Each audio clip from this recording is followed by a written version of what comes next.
Sun, beaches, and Latin-inspired flavors are what people around the world call their vacation paradise. We call it home. Welcome to the weekly podcast that captures it all. The Scoop on Miami. Let's discover and rediscover Miami together with Ernie Emad, a 54-year resident of the Magic City, and Miami native Laney Rada on The Scoop on Miami. And now, here's Ernie Emad and Laney Rada. Welcome to The Scoop on Miami. Hey, look, we're on time this week, 1 o'clock. As we are every single Friday, we are a podcast that can be found on iTunes, Spotify, everywhere else. We're also live as a video on Facebook, and then you can go to scooponmiami.com where you'll be able to see all of our episodes, listen to the episodes, as well as go to our guest links pages. And that's going to take you to all of the guests that we have on the air today, as well as past guests. And that'll link into their websites and get more information on each of those businesses. I'm Ernie Emad, the broker owner of One Premier International, and I am standing today with my co-host. I'm Laney Rada, leading edge broker associate with Douglas Elliman. So Laney, how was your week? This week has been very exciting, and you're going to find out why. Absolutely. It's been busy. So we start every week with an inspirational quote, and I know Laney has one for us. Yes, we have from Ellen DeGeneres. Find out who you are and be that person. That's what your soul was put on this earth to find that truth, live that truth, and everything else will come. That's a beautiful Very quote. special. Absolutely it is. Okay, so we are going to kick off our 2-hour special, and that's going to happen right now. Established in 1896, bound by Northwest 20th Street to the north and Northwest 5th Street to the south, you'll be introduced to a special place. When you said where you were going, you didn't say I'm going to Midtown or Overtown. You said I'm going to head Overtown. It has its own signage on I-95 for Historic Overtown Village, a Miami pioneer black community. Overtown is the oldest continually inhabited neighborhood after Coconut Grove in Miami. In the turn of the century, it was a black diaspora community of people from the South, the Bahamas, Cuba, and the Caribbean who arrived in Miami to work on the railroad.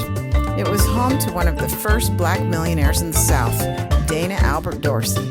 Dorsey once owned Fisher Island. Popular to all, it was called the Little Broadway of the South. It hosted hundreds of mostly black-owned businesses that included libraries, social organizations, hospitals, and popular nightclubs. Out of the 300 local businesses, only about 40 remain. In post-World War II in the 40s and 50s, nightly entertainment included Count Basie, Ella Fitzgerald, Josephine Baker, Billie Holiday, and Nat King Cole. Other prominent luminaries, Joe Louis and Jackie Robinson, lodged there.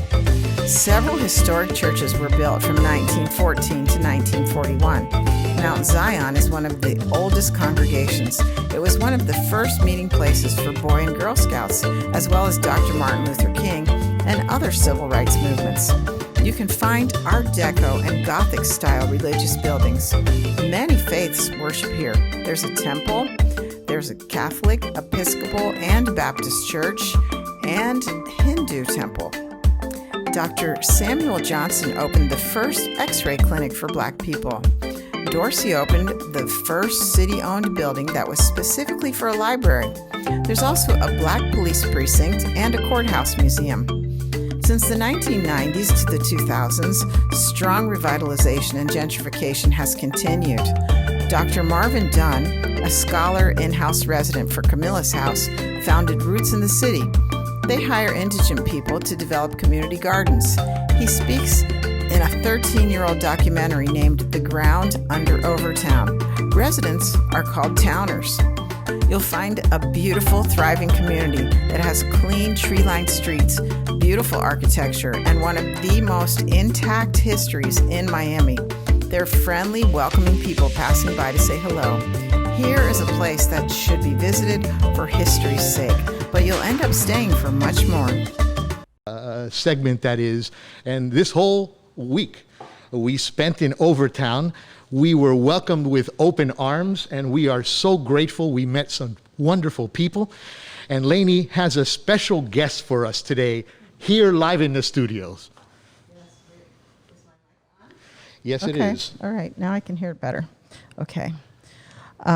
We are very honored to have in our presence Derek Fleming. Derek Fleming's passion for development began in San Francisco while co-managing the 306-acre Mission Bay project right out of college. Born in Los Angeles, California, Fleming earned a degree in international business from University of California at Berkeley and an MBA from Kellogg School of Management at Northwestern. Aside from the Bay Area, he's developed and managed real estate portfolios in Harlem, Chicago, and New Orleans. Most of his developments have taken place in economically marginalized markets, and in particular, the African American community.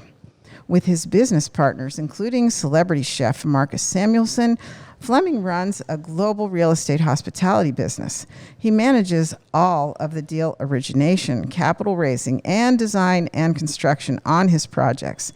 Most recently, Fleming and Samuelsson have partnered with Miami developer Michael Simpkins on land development and the much-anticipated multi-layered entertainment venue, Redrooster Overtown. Derek will work with Simpkins on further build-out of the Overtown development project.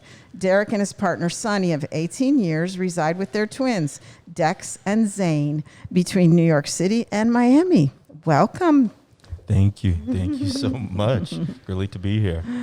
We are so honored to have you in our presence because you mean a lot to Overtown and our community as it continues to grow. So welcome. Very nice of you. Thank you so much. I'm excited to be here. Thank you so much. This is a great show. This is a great series you're doing this week. I'm so excited. Thank you. Thank you very much. You might learn something. Let's see. Yeah.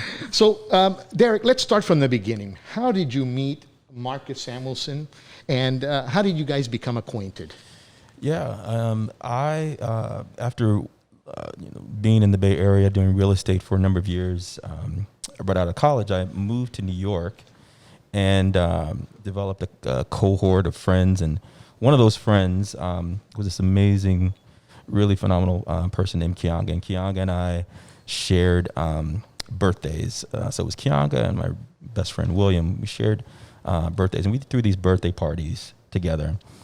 And Marcus happened to come to one of the first birthday parties we had. And this was 22 years ago. This was quite a while You were practically a baby. Well, that's great. Thank you. But yeah, so this was a real long time. And that time I just moved to New York and was working for a development firm and, burgeoning my career. And Marcus had just won Best Chef New York City and got his 3 stars from the New York Times and was really skyrocketing in his career. And at that party, there were some guys that were all sort of hanging out, and we got to really become associates and friends. And we traveled together and hung out around New York City, and Marcus would get us in all the great restaurants and nightclubs, and it was really it was a fun time to be young and sort of growing our careers in New York City. And Marcus and I got to be great friends. And over that period, he, went on to develop other projects. I went off to finishing my project with the Empowerment Zone in Harlem. Went on to business school.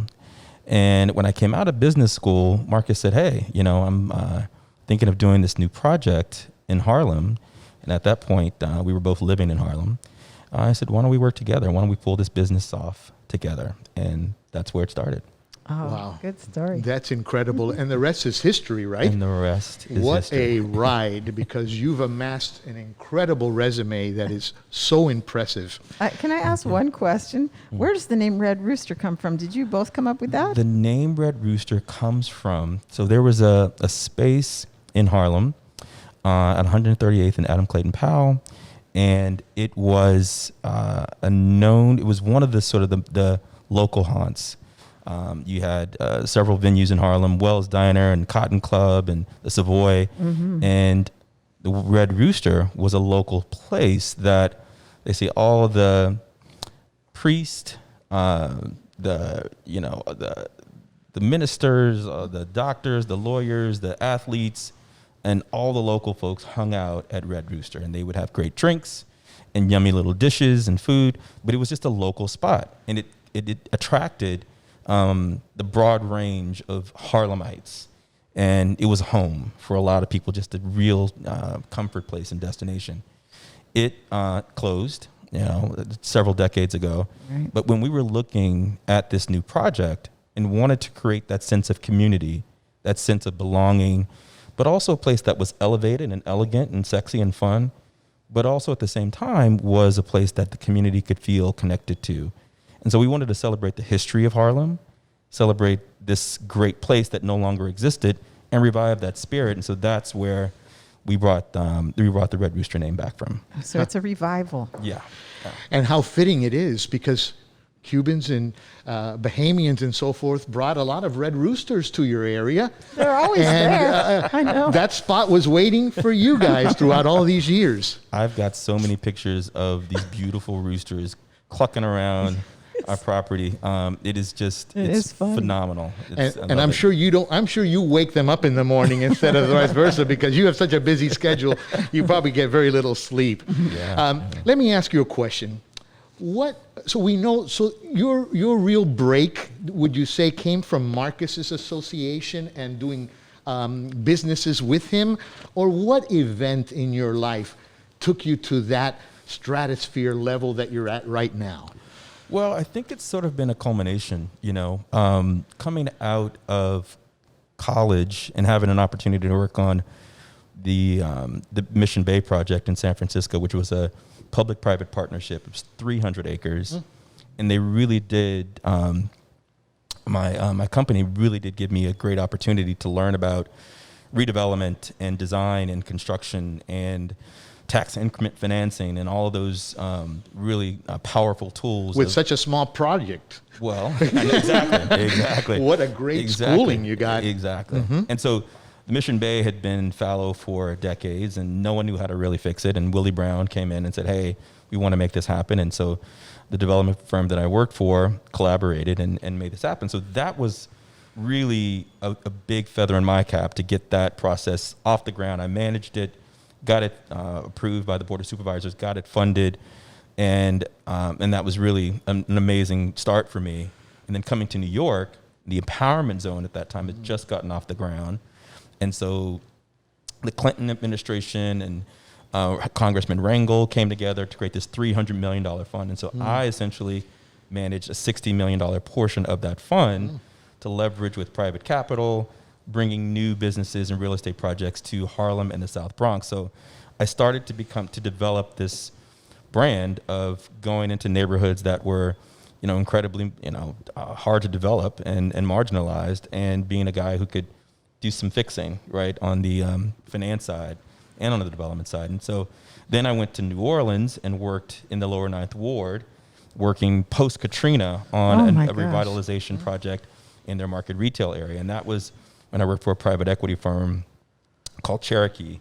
And Cherokee is a green firm that focuses on sustainable vertical projects, cleaning up brownfields, et cetera. So they gave me the opportunity to go into New Orleans and do a major project there. So that was sort of my background, right, in challenged communities and redeveloping these challenged communities. And so by the time Marcus and I got together, I had all of this variety of real estate development experience, and really coming with him and his platform gave us an opportunity to do some really amazing things with leveraging both of our skill sets. Yeah. Oh, wow. That's incredible. So really, you're the money man. You raise the money, but you do a lot more. And Laney's going to get into that. But that's very, very, very impressive. So there are reports that you have about over $600 million in multiple disciplines of real estate development, from planning, implementing, finance, design, construction. Which of those do you enjoy the most? Really, what I enjoy the most, I would say, is the project. So Rooster in Harlem really did become a passion project, for Marcus and for myself. Harlem is a global destination that's known for its history of African American culture, and really sort of a beacon for our culture. And so to be able to really give Harlem another, alongside the Studio Museum, alongside the Apollo Theater, alongside, institutions such as the Schomburg for Black research, we became another experience for people to come and try and to taste and to pay attention to Harlem. And it really, we felt, gave it a fresh perspective, a fresh voice to the greater New York community. And so we were actually voted best community restaurant in New York City. Wow, fantastic. Special designation. One of the 6, I think it was the New York Post that named us 6 restaurants that changed the face of New York City. Oh, great. And so for us, it became a real proud moment that, we love Harlem so much. And, and Harlem had been sort of second fiddle to in so many instances in terms of its attention and economic resource, that we gave Harlem an injection of spirit and power and enlivenment within the culture. And so now for me, Overtown is the 2.0 version of what we did there.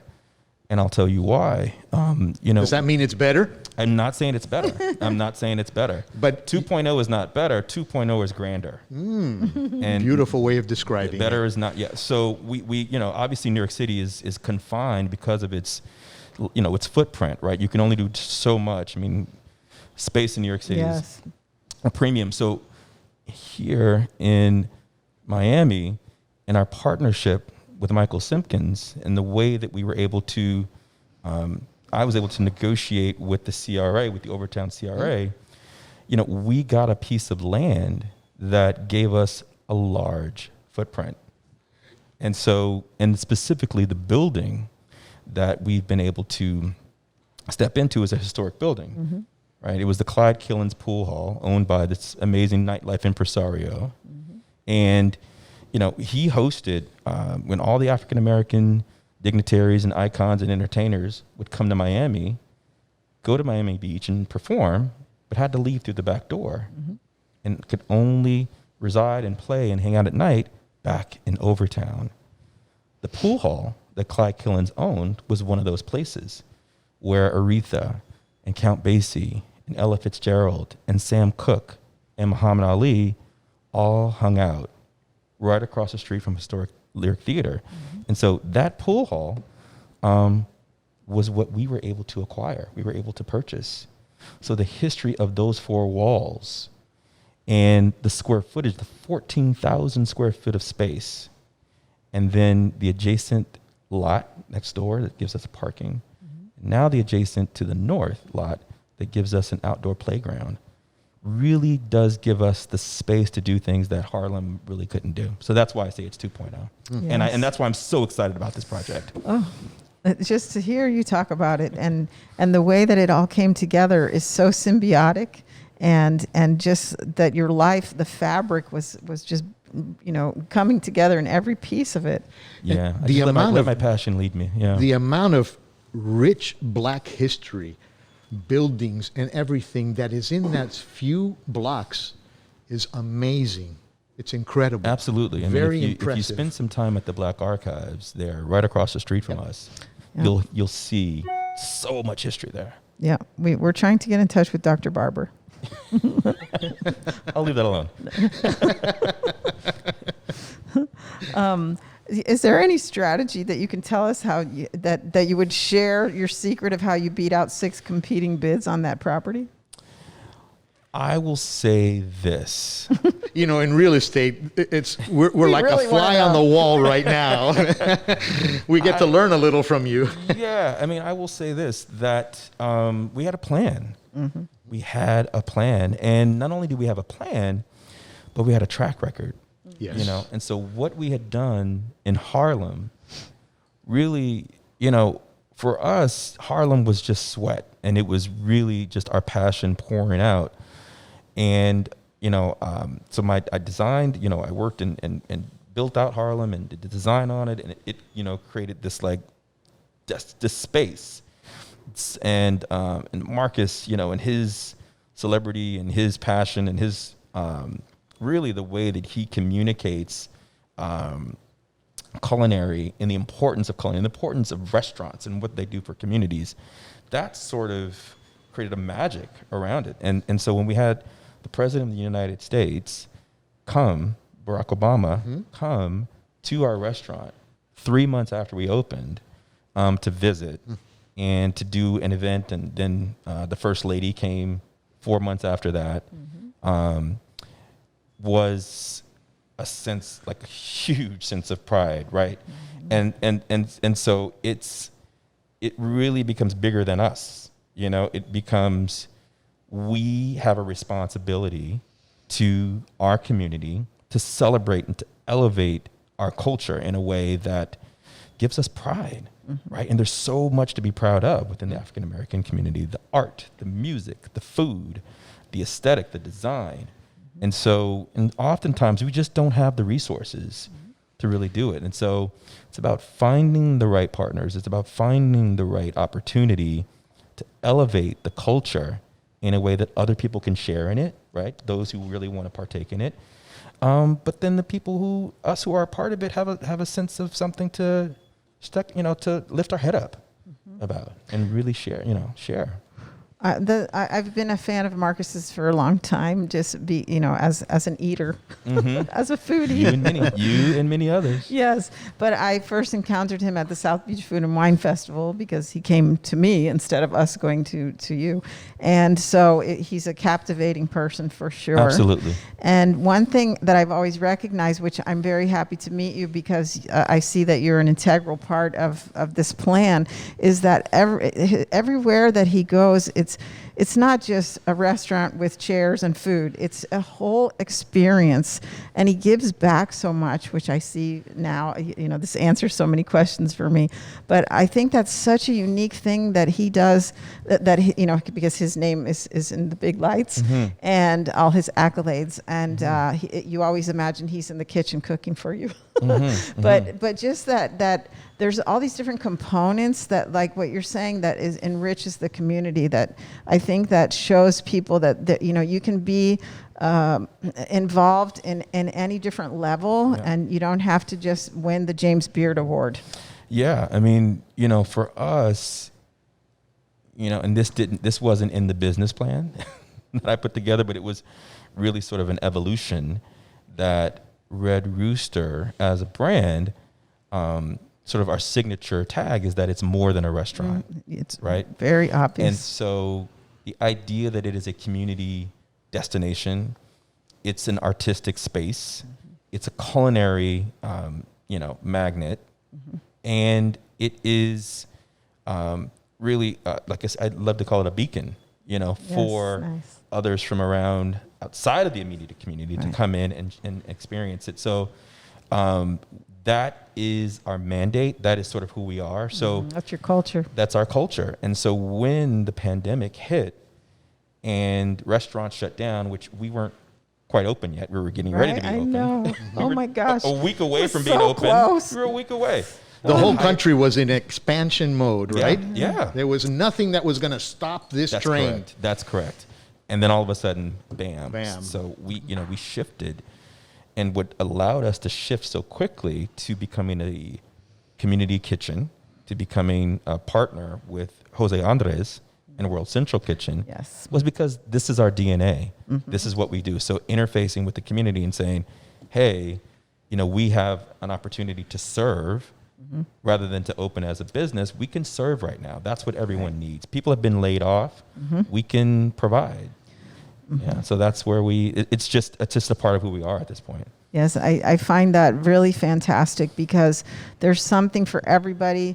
I know more because of the involvement just recently with Redrooster in my backyard than I do in Harlem. My son lives actually close to that location. In Harlem? Yeah. Oh, my son actually lives in Washington Heights. Oh, wow. So he's right. He's right the up the neighbor. street. Exactly. Yeah. He's just around the corner. Yeah. So I know more here just because, like I said, I've lived here my whole life. So I see the changes and just what you have brought to to choose the space and to invest, your heart and soul in it.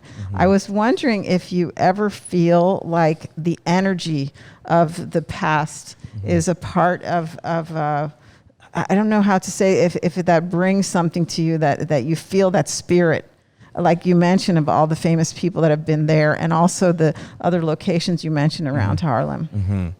It's so funny that you say that. It is so interesting that you say that, because I swear to you, every single time I walk into that space, every single time, and obviously, I've been building this project for years now, and ground up, and every single time I feel a sense of responsibility. I feel a sense of connection to who's been there before. It's so magical. It's, those four walls have seen a lot.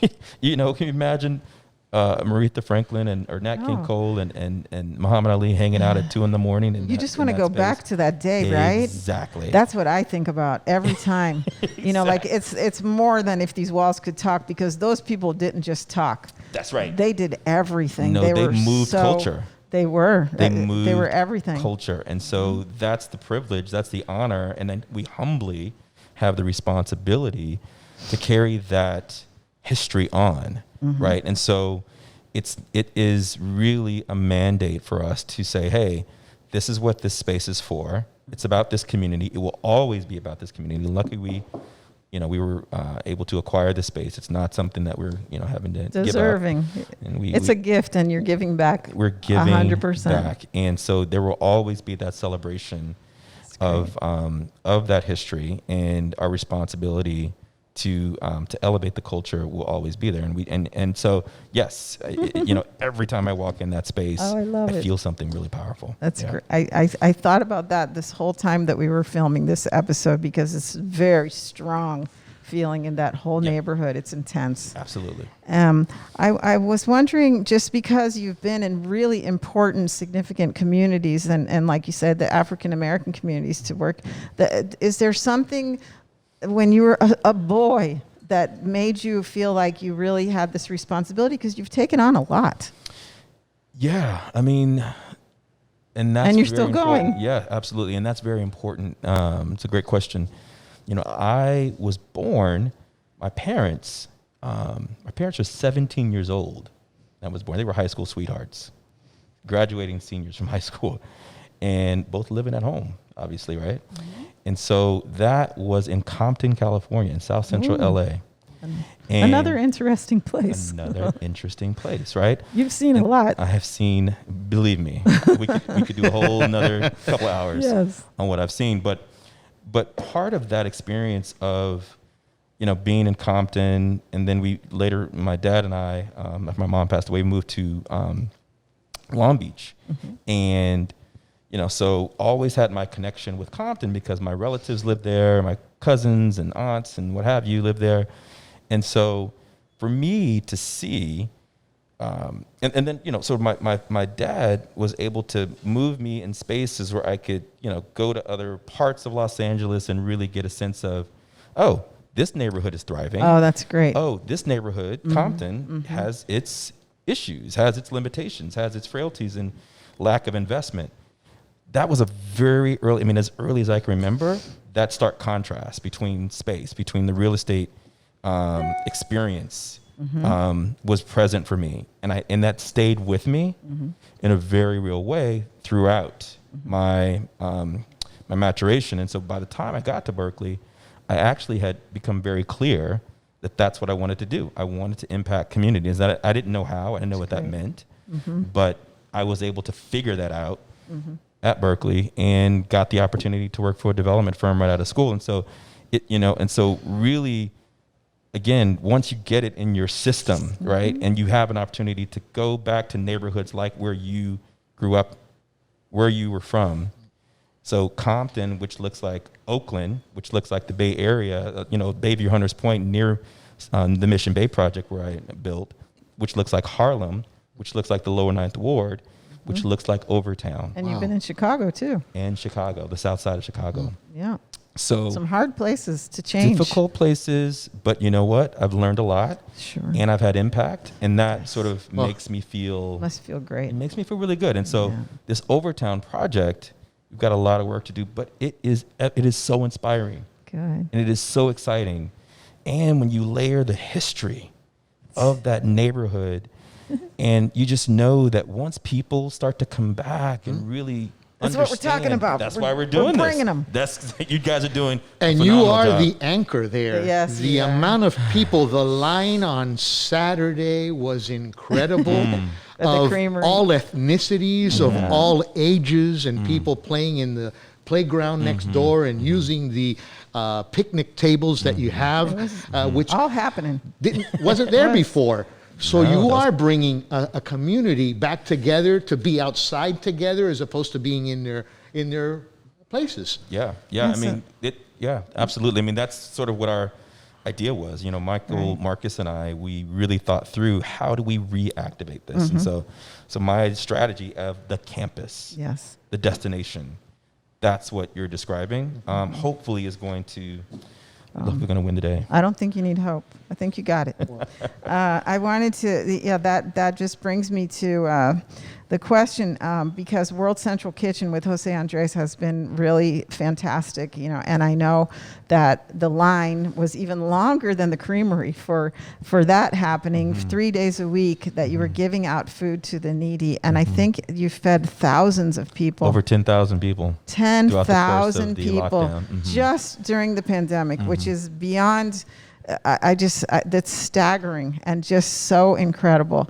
And I thought that the other extra thing that maybe a lot of people don't know about, because I follow you on Instagram, and so I know when that truck got there, the big green trailer. So can you tell us a little bit more about the plan with that, and how you're how that is a part of the fabric, of all the pieces that fit together of the community of Red Rooster? Absolutely. So a core element of what we're doing, core tenet for our mission is about sustainability. And, as a developer and having been to all these places, one of the things I've seen is there's a lack of conversation about green and about sustainability in our communities, in African American communities. And, food deserts abound across this country, within the communities that we live. And so the idea of the urban farm, the hydroponics container that I had put there, was about allowing us as an institution to source clean, green vegetables and provisions. Where'd you bring it from? We have. Is there a company that makes those? Yes, there is. Okay. Yes, there is. You're gonna. Okay, just sorry. Give me. It's curious. Yeah. So we've got a partnership, and I'm gonna get it for you right now. They provide the container for us. And then you decide what you want to put in it? No, they grow. Oh, okay. They grow, and then we source it individually. So the I chef see. goes in and pulls together all of the sourcing. Like what he needs or what you want in there. Yes, Yeah. yes. And so that was about the community being able to come in and source, and the kids to be able to see, how local happens. And so it's just another element of sustainability within our community, and showing us that we don't have to settle for less than fresh, less than green, that we can do really, really amazing things. And it's an in our own education. community. It is educational. That turns people into those little farmers grow up. Absolutely. And you were telling us in such a small footprint, you're yielding 6 acres worth of fresh vegetables and greens. I believe so. That's something the to number. see. It's a Yeah. regular sized trailer. You'll have to go by and It's probably see like it. a 40-foot type It's a of a 40-foot, yeah. refrigerated Correct. special lighting and watering and so forth. It's got all that technology in there. It's amazing to see. So we're going to do tours, and people could come by and see how great. it all works. And, Great. so it's another layer for the community to say, wow, we have this here in our backyard, and it's on the Rooster campus. And so it all sort of ties together: playing, learning, experiencing, socializing, all that stuff. Yeah. Well, you have shared so much, and I think that a lot of people feel more, they embrace knowing what's behind this and where you come from and what your heart is into it. And I think it's just great. That's why we want to give you your voice. Thank you. I know you're all over the place, though, so we're not that special. But You're incredibly special. But Thank you. living, I just have to ask, because one of the reasons we do our show is to help other businesses have other ideas of, what could help them or to grow or to learn something from someone like you. So living such a full life with those, your kids are 7, right? They just turned 8 2 weeks ago. Yeah. Okay. Little twin boys. And That's I love insane. their names. Their names are great. Thank you. And you have a very beautiful relationship with Sonny. Yeah. Every person I've known named Sonny is the greatest person. It's one of those names association that's like great. He's amazing. Well, Yeah. you must like him too. He's amazing. Absolutely. And being a man that we have in our community of calculated, casual style. Uh-oh. Uh-oh is right. Never know what's going to happen with saw Laney. you- Uh-oh. We saw you in Miami Magazine that you have this name for your flair. My look. Yes. What would you tell others is the secret to having it all? Because you have a beautiful life, you have a very well-rounded background, you're educated, and you're doing something that's so inspiring. What would you say? Oh, wow. Thank you. That's very, very kind of you to say that. I would just have to say that I have followed my heart. I'd followed my passion in every aspect of it. Sonny and I have been together for almost it's 19 years now at this point. And, so the whole idea of same-sex relationships and all of that 20 years ago, Barack Obama wasn't on board, right? Correct. Yeah, absolutely. So a lot has changed in 20 years. And so really to stand in my passion, to stand in my truth, facing that relationship was something that was a challenge, but again, it's what I was passionate about, and it's what I knew to be right, and I knew to be a good thing. And so I followed my heart. And luckily we have amazing journey that we've endured, and we have 2 amazing little boys that we're just so happy, just like over the moon about. It's And a cute age too. oh, I wish I could just freeze them. I know. To me, my favorite one is 8. Oh my 8 is gosh. like the I age. want to freeze them. It's the best age. They're the most adorable little creatures. Right? Oh, I love them. I man. My know. girls are 29 and 25, so cherish It these goes moments fast, huh? because it flies. You know how fast time flies, right? I do. And so there's that. And then with my career, again, the path wasn't planned. Opportunities presented themselves. I worked hard in each endeavor, and I've had the honor to work in communities that look like me, and so that I've been able to impact. And so I followed my passion. Again, that's what it was, and I will continue to do so because it's bared really amazing fruit. And Yes. I'm got a big fruit bowl. That saying's not good enough for you. It's fun to manage. And Yeah. you know That's what? great. It's also sustainable. It is sustainable. Absolutely. Thank Yes. you so much. It's been fantastic to hear your story and share that with everyone. Thank you for having me. I really appreciate you. Appreciate you highlighting Overtown. It's such an amazing, important place in Miami. Yes. So I appreciate the work you're doing. We feel the same way. And I want to ask one more thing. Is there anything else that you want to, that we may have failed to cover, that you want to cover as a last closing point? I think you guys have covered a lot. I mean, I guess the one thing that I would say would be, this is a very challenging time that we're all living in right now. Not just in terms of the health crisis, but in terms of sort of racial equality and the Yes. injustices that we've all sort of witnessed. I think that, everyone giving Overtown a chance, everyone giving Overtown the opportunity to be embraced, to be celebrated, to be brought into the rest of the fabric of the Miami, still the landscape. We really do need to take an opportunity right now to be open and to allow ourselves to, bring in other cultures and to be excited about it, just as we're excited about the other amazing cultures that exist here in Miami. Yes. And so that would just be my thought, is that as Overtown unfolds and it develops, that Miami is open to the history and the specialness of what Overtown represents. And that's what I would just say there. And we're hoping for the same Yeah, thing, and that's why we're backing spotlighting everybody. it. We went, like I said, last Saturday, and everybody welcomed us with open arms. The hospitality was incredible.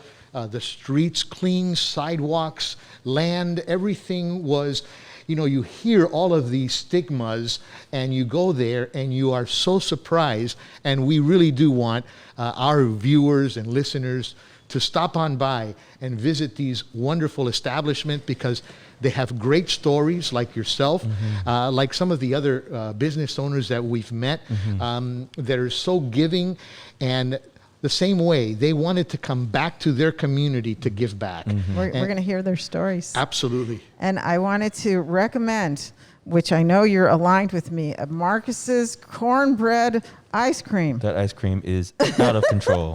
Who's The ever ice heard cream of and the bird cornbread? dogs. You got to try a bird dog too Okay. when you get. But Okay. that cornbread ice cream Very and the red original. velvet, it's crazy. It's Very yummy. original. Yummy, yummy. And I just wanted to give props to Groovin Bean Coffee Bar and Lounge, because them. Hey, you we guys. know, yes, You know that you that also eat at some of these. Marcus and Derek Absolutely. eat there every week. Absolutely, every So single week. They're very happy about that, and they're Yeah. wonderful people. Love them. Thank you very, very much. Thanks so much, you And too. continued success. Thank you very much. Bryan, Thank you put so those much. flyers out. You bet. Thank you so much. You have a great weekend, and thanks for coming by. Bye.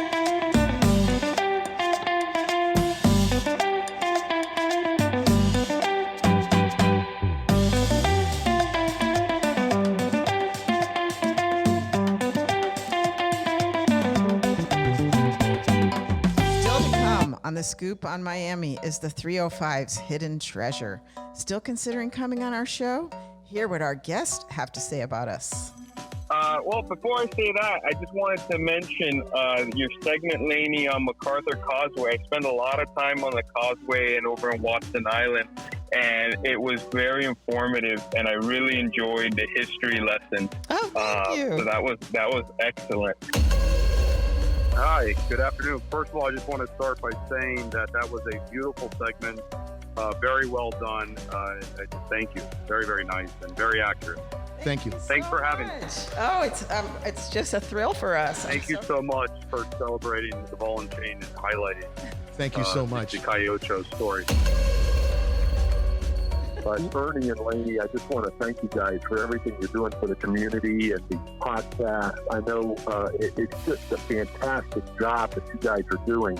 And I know that you're doing this right out of the bottom of your heart to promote small business and Miami business and Miami in general. And it's such a wonderful. It's so wonderful to be here with you today. I mean, here you are doing all this, and never once have you come up to me or any of the, I guess, all the other people and asked for anything. You're just doing it for the community to get out there, to get the YouTube channel going, and it's just fantastic work. So thank you so much.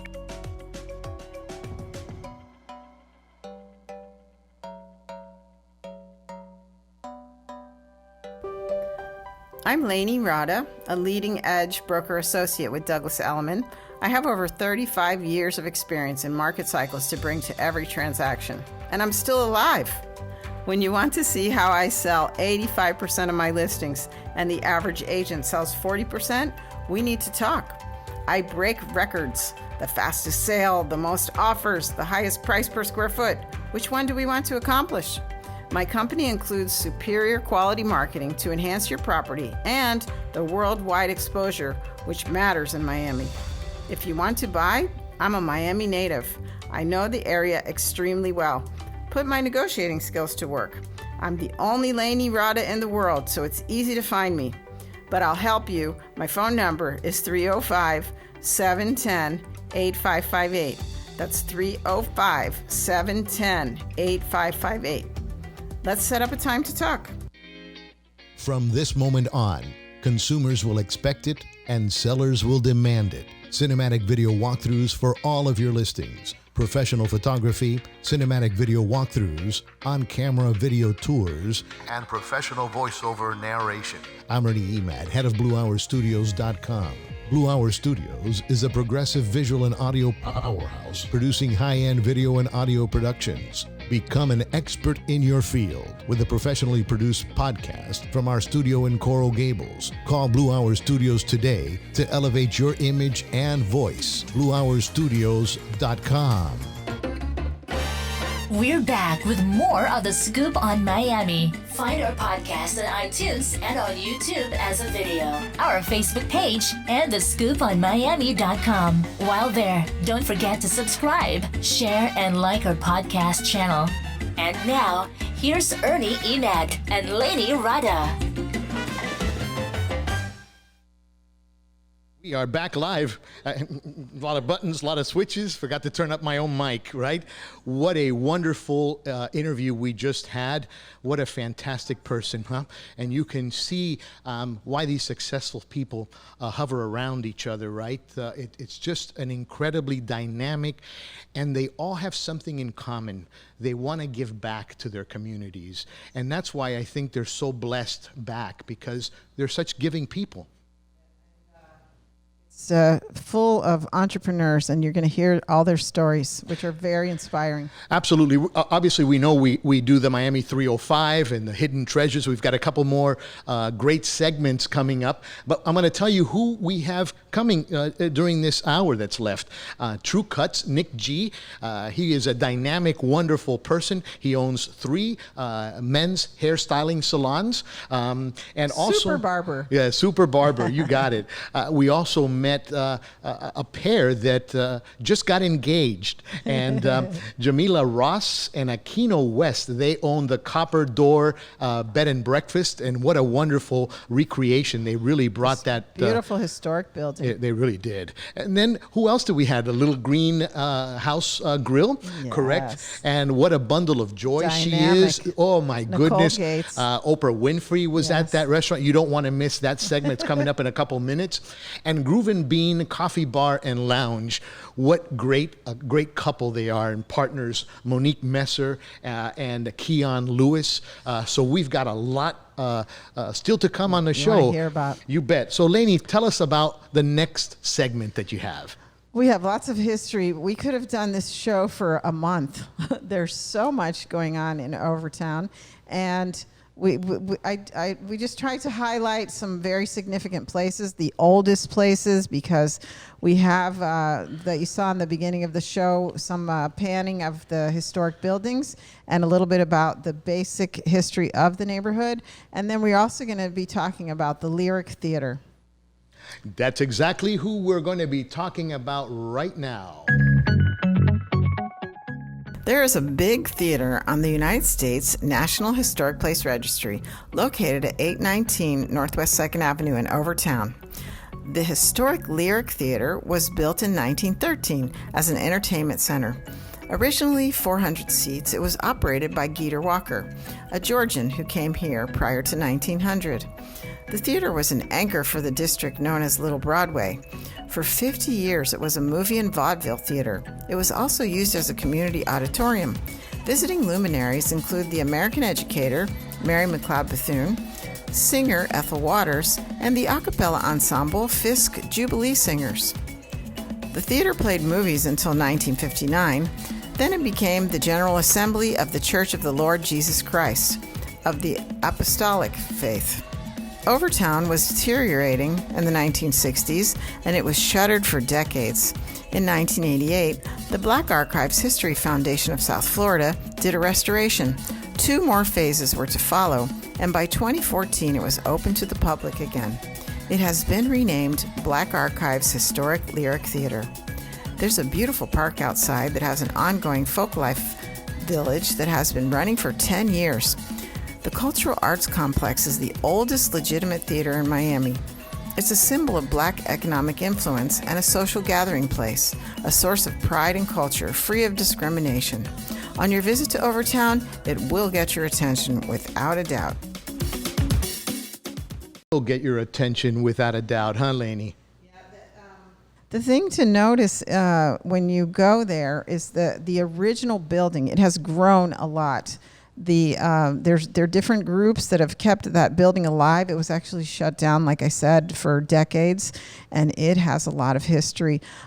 Unfortunately, right now, everything is closed because of COVID, and we didn't expect that to happen. We were just very optimistic, thinking that we could just go in and take lots of pictures for you, but we're going to have to go back. But always in our show, we just give you a taste of the people and the places because, we can't talk about it for a month, but we just want you to be really well informed and make it inviting and encourage you to learn more and to go. And this is a big thing that we're looking toward, helping our guests is to promote their businesses. So we have more to share. Yes, we do. We are now going to introduce you to one of the business owners that we met with on Wednesday. A fun guy, a very smart guy, and he's also really investing back in these neighborhoods. And his name is Nick G. with True Cutz, and he's got a line about haircuts don't lie. Do you remember that line? Oh, he's so funny. It has it in the. It has it in our but he's really gives back to Miami altogether. He's in all the towns. He's in Midtown, Uptown, and Overtown. Is his newest location. So let's meet Nick G. Good afternoon and welcome. My name is Ernie Emad with The Scoop on Miami. We're in Historic Overtown this afternoon, and I'm standing alongside my co-host. I'm Laney Rada, leading edge broker associate with Douglas Elliman. Welcome. We have Nick G., who is the owner of True Cutz here in Historic Overtown. Welcome to the program, Nick. Hey, how you guys doing? Good afternoon. Thank you for having me. Thank you so much for being a part of The Scoop on Miami. Nick, where did you get your inspiration? Growing up on the beach, it was very hard finding a urban-styled haircut. And I had troubles growing up to right about my early teens when I finally got a nice haircut. That inspired me to want to keep doing this. And what really got me to this position now, I would want to say God first, and helping me lead a group of men to succeed in many ways, not only just cutting hair, but being men and everyday routine and, being part of a family. It's fantastic to take it upon yourself to mentor these people. How do you get your barbers? I like going to academies and finding students that once upon a time, like myself, didn't know much about the craft. And I like being a mentor to these guys because I would want to say it's something that I was kind of missing, but I always found a way to keep myself inspired. And the way I stay inspired is by finding these hope stories and building guys up from zero to, magnificent things now. Fantastic. Laney? I had a couple of questions. First of all, from a business standpoint, because that's one of the things that we like to help other business owners to find success. And I wanted to know about who does your copywriting and your logo, because it is very unique. And some of the great lines that I have found that you have are to make sure your clients look like a superhero, bring out the star in you. Therapy's expensive. Get a haircut today. We're great listeners. And men lie, women lie, their haircuts don't.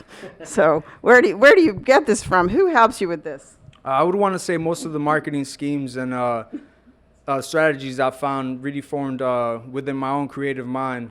I have a couple guys that do help me here and there, so I don't want to say I did it all alone.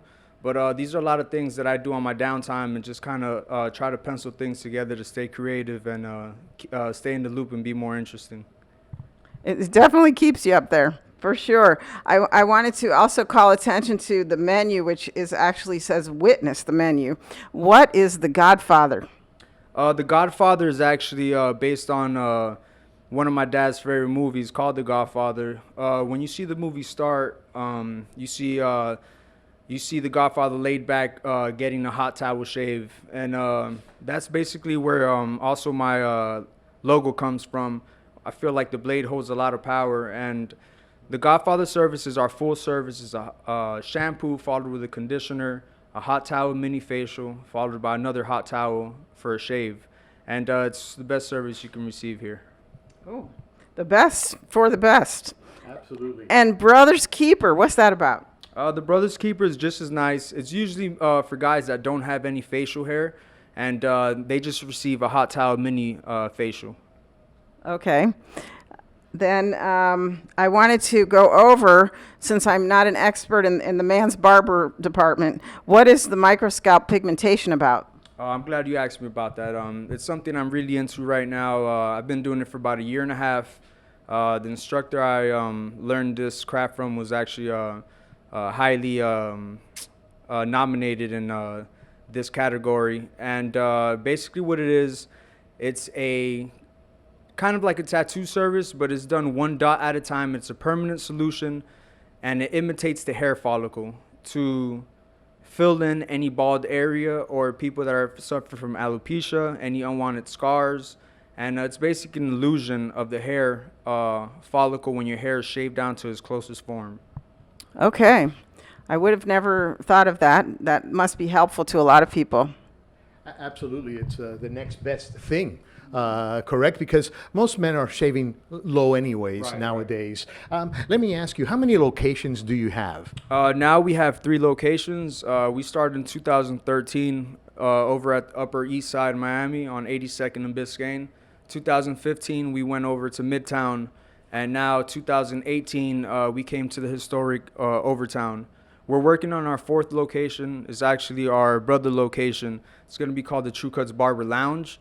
And I would want to say I'm getting a little older in my career, and I really wanted to take it up another notch and bring a gentleman vibe to Kutz. And that's basically what we're doing there. That's fantastic. So you get a high-end service, and that's a great area. It's on your way to Bal Harbor, Bay Harbor Islands, correct, off of 135th Aventura. Absolutely. So if somebody wanted to get a haircut at this great location, True Cuts in Historic Overtown, what is the best phone number to reach? So the phone number to call is going to be 786-763-3367. It's 1034 Northwest 3rd Avenue, located in the heart of the Historic Overtown in the business district, close to all areas like Wynwood, Brickell, the river, downtown. We would want to say we're dead in the middle of that, and just come check us out. And this place is very much alive. We were here Saturday. The place was packed. So come on out to Historic Overtown and meet Nick. Come to True Cuts here in Historic Overtown and get a great haircut. Nick, thank you so much for being a part of the Scoop on Miami. We were so happy to walk in and see a little bit of Atomic on your wall as well. He was a guest on our program. Oh, yeah, that's my guy, man. Atomic, he's actually been to every one of my locations and personally dropped his orange in here. And, it's been great. Fantastic. Finally, is there anything else that you want to that we may have missed saying? No, we basically covered everything, and I just want to thank you guys for finding the time and the opportunity to come search for us. And I just want to thank God for everything He does. Thank you so much, Laney. Anything else? No, just if you. What do you do in your spare time, if you have any? Well, my spare time, I mean, I like to play sports. I like to run a lot. If I'm not at work, honestly, I'm with my family. I'm a father. And hopefully to be a husband one day. So that's just what I do on my spare time. Well, thank you so much for your time. It's been fantastic to meet you and share your experience. It was a pleasure. Thank you. Thank you. It was great to meet him. He runs a tight ship, a very professional business owner. I was very impressed. I was very impressed as well. Obviously, some people get a little shy on the camera, but he's a dynamic person. He's got his stuff together. He gives young men opportunities, which is also somebody else that's giving back to the community and giving back to what could have been a troubled kid or a troubled young man, and that he gives them those opportunities. The people that were there on Saturday, they were having a blast. Everybody, it was a community barbershop, and that's really what we loved about it. Yeah. So look for Nick. Go find him wherever you can and get your hair cut. You bet. So now we're going to introduce you to our next guest, and they're a special couple. They're chefs, both of them. That's very unique. And do you want to introduce them? Go ahead. They're going to introduce themselves very well. Jamila Ross, Aquino West, and they're the chef owners of the Copper Door Bed and Breakfast. Yeah, so you get double exposure with the hospitality there, which I found very unique. And it's the most gorgeous building. And they've painstakingly made it perfect. They really did. From the original counter to those terrazzo floors. It's gorgeous. just a beautiful. So let's meet the owners of the Copper Door Bed and Breakfast. Hi, everyone. Ernie Emad, broker owner of One Premier International Realty and the host of The Scoop on Miami. And I'm standing alongside my co-host. I am Laney Rada, leading edge broker associate of Douglas Elliman.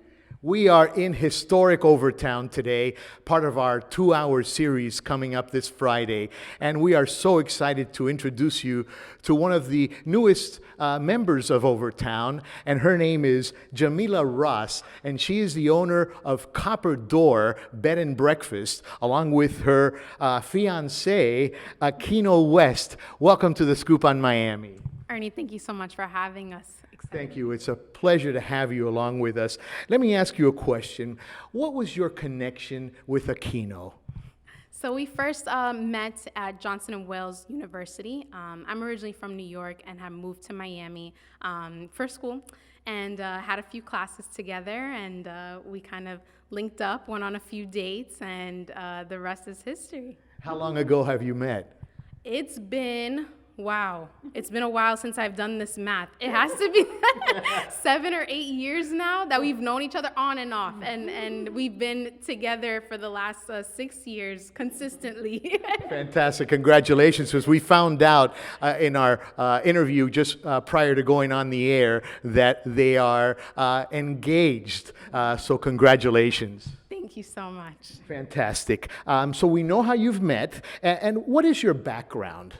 Yeah, so Keno's originally from South Florida, West Palm Beach area. I'm originally from New York. I grew up in Yonkers. And so Keno has always kind of been culinary, back of house. He started his career doing competitions as a high schooler and has kind of propelled from there to work in Michelin star kitchens amongst Michelin star restaurants, along with a lot of great local chefs that are known for really modifying Miami cuisine. So he has a great background. Me, myself, I grew up in food and beverage as well, at first back of house and then moved to front of house. And we both have traveled internationally, worked internationally, so we have a lot to bring to the table. And you also worked for a very famous chef. Yeah, one of my first culinary internships was in LA, of all places, working for the Bazaar concept by Jose Andres at the flagship SLS. Wow, that's fantastic. Let me ask you, where do you reside? So we have a home in the Liberty City, Allapattah area, but we also live and do take up a lot of time here in Overtown at the Bed and Breakfast. Fantastic. Laney? I was wondering, this is a spectacular property. It is really a jewel. Very hard to find something this old from 1940 and in this condition. And I know it's a painstaking renovation that you did. So I wanted to share with everyone, if you could tell us and everybody else out there, how did you find this property and how long did it take you from the back door to open the front door? Right. It definitely was a lot of blood, sweat, and tears, and I'm happy to know that you can see that, a lot of hard work. But we had opened up some vacation rental properties, kind of like an Airbnb style, just to get our foot in the door as entrepreneurs, and we were really interested in investing in a restaurant concept. So we were looking for different spaces and areas, and the developer that we were, working with had introduced us to this space given our hospitality backgrounds. Mm-hmm. And it was one of those moments where, you went around the back, everything was boarded up in the front, and then all of this just kind of showcased itself without even electricity, and you could tell that it was worth preserving and really worth restoring, and that it had a great story along with it that needed some really great leadership. So. Oh, well, it found the right owners. It's a beautiful place, and it shines all the way through. I was curious, we're standing here with another star of the show, the original bell on this original front desk, and I wanted to know how it got the name the Copper Door B&B. Yeah, so it's an interesting story. We originally came up with the concept before we had a home for the concept. And it kind of had a cool ring to it, and it was just a placeholder for a while. And after really, again, understanding the history of Overtown, understanding what this building meant to the community and to our neighbors, we realized that it was fitting to keep. And the reason for that is because as copper and metal is it's very sustainable, obviously very useful, and has been around for a very long time.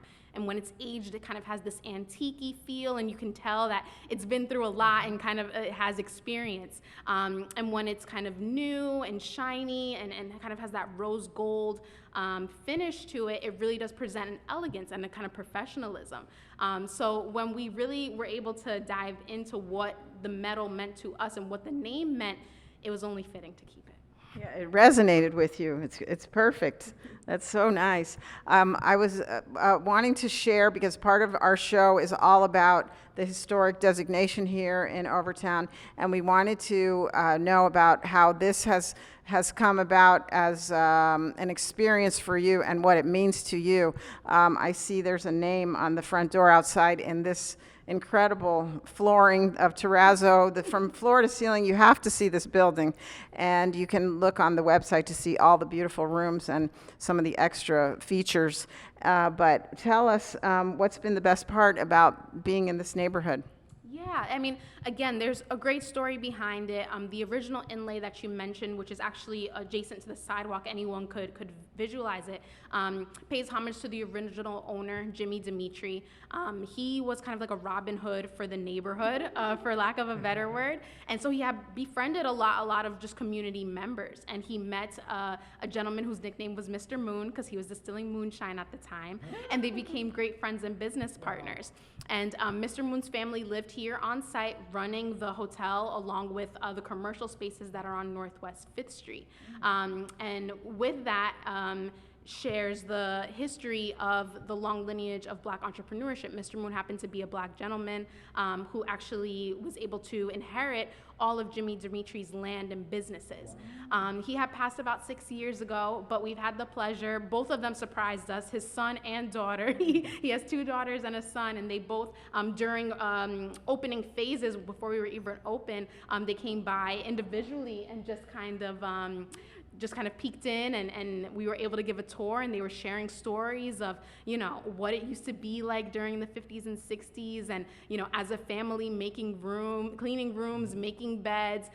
So we're just proud to have found this location, to be a part of what's now known as, Overtown's history, and adding on to its history.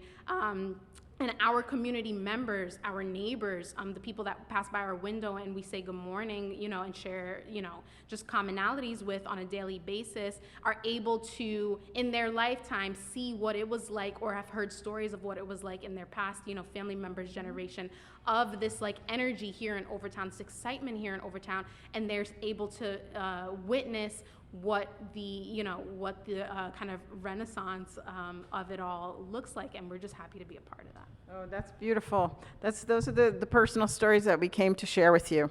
Do you want to say something? Absolutely, I do. It's an intimate experience, and it's chef-driven amenities. Can you explain that? Yes, so before the pandemic, Kino and I and our team were curating breakfast every morning. We prided ourselves most on making sure that our long-term guests had a new, fresh, different breakfast every single morning. We've gone through at least 500 recipes over the last 2 years that we've been here. Yeah, easily. Again, Kino just comes from a creative, very passionate perspective, and we want to keep things fresh. And typical bed and breakfast culture is that, you get a little something different each morning. So we wanted to uphold that standard. And yeah. So from the culinarian perspective, he really does utilize his skill sets in that way to create a unique experience. The intimate portion of it certainly comes from the guest relations and, if I may, what I bring to the table to some degree. And of course, we've been able to kind of understand where our goals are and what our responsibilities are individually and as a team, and we're able to kind of create this really well-rounded experience when we've been able to tap into both of those things. I also see that you support artists and you exhibit their work. Can you tell us about this current artist that you're exhibiting their work? Yeah, so this is a South African artist that we've had for the last 2 months or so now. It hasn't gotten as much exposure since the shutdown as I would want, but we're very excited to bring on a new local artist. This, like I said, this artist happens to be from South Africa originally and is overseas, but we're bringing on a Cuban-American photographer, actually, that has taken some awesome photos of the Overtown community. Before this show, we also were featuring Bunny Yeager's work. She had a very exclusive collection of black and brown models from this area and from Ocho Rios, Jamaica. And we were really proud to have that installation along with some really great work by Purvis Young, and that was about 2 years ago. We are just so happy to have someone like this in our community and all that you do. And finally, how does someone book a room here and contact the Copper Door? Absolutely. So our direct line is going to be 305-454-9065. Potential guests can book on our website, and that's going to be copperdoorbnb.com. And all of our social media handles, Twitter, Instagram, etc., is at copperdoorbnb. And you're also serving breakfast 3 or 4 days a week. We've bumped it up. We've bumped it up to 4 days now. So Rosie's Pop-Up is a to-go concept, and that's going to be Mondays, Wednesdays, Thursdays, and Fridays from 8 till 12. And you can just drive up to the Yes, we have a little ventanilla on the side of our carport here, so you can just walk up, and we have coffee, pastries, awesome breakfast, and we're also available on delivery services like Postmates, Uber Eats, Grubhub, so whatever you use, we got you covered. Thank you so much for your hospitality, and stop on by the Copper Door in Historic Overtown. Great to meet you. Thank you. You're so welcome. Thank you again for having us. Thank you so much. Okay, wow. It's just a beautiful building. You've got to go by there. They have these events. They have breakfast every day, like she said. There's a lot of ways to engage with them and not just stay at the hotel, even though it's a really beautiful place to have a little staycation in Miami. And it's also really close to downtown. They get all kinds of, get cruise ship passengers. Mm-hmm. They get people from the hospital in recovery. They have a really interesting business. And I'm noticing also that is the original front desk that she mentions. That's the original bell at the front desk also that you can see in the picture. And there's also a Purvis Young painting behind us where we were talking. And Purvis is a important person there, and we're going to talk about him too. Well, actually, why don't you mention him? Why don't we roll into the 305's Hidden Treasure, okay. Which is on Purvis. You want to say a couple things? Yes. Well, I've loved Purvis Young since the first time I ever laid eyes on his work, and I actually got to sit next to him when they aired his documentary, which I brag about in this segment. But we also have in this show, you'll see there's a big drone footage of a large mural, and you really have to go out and find his work in the community, but it's spectacular, and you just don't forget it. It leaves an impression on you.